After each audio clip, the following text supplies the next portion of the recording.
Now, the Chancellor, George Osborne, has unveiled his plans for reforming the financial industry. He told bankers meeting in Bournemouth that any bank which failed to separate high street activities from riskier investment operations could be broken up.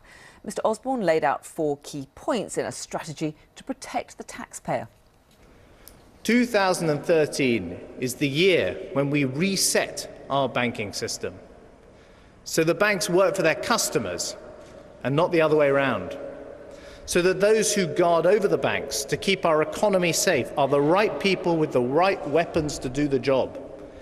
And so that when mistakes are made, it's the banks and not the taxpayer that picks up the bill. Let me explain how. Let me tell you about the 4 concrete things that are going to change this year. First, we've got a brand new watchdog with new powers to keep our banks safe so they don't bring down the economy. Second, we've got a new law to separate the branch on the high street from the dealing floor in the city to protect taxpayers when mistakes are made.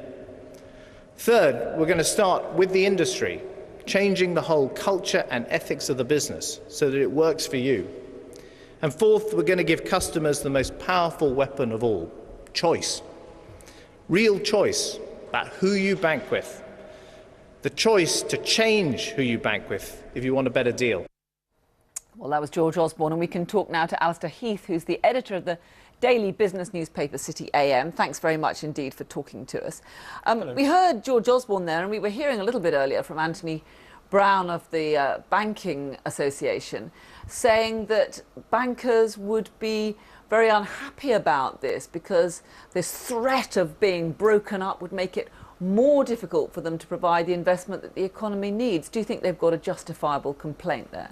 Us today. Now let's go back to the breaking news about Chris Huhne, who's now pleading guilty. We can get some reaction from his party leader, Nick Clegg, who's speaking to us from Westminster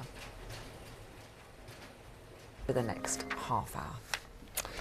They'll need the heating on there, certainly over the next few days. Let's catch up with all the weather. Jay's got the details. Jay. Resigning as MP for Eastleigh after he admitted perverting the course of justice. We'll be back for that service, slipping into that over the next 20 minutes or so. Before that, though, let's go to the Sports Centre and get the latest from Catherine.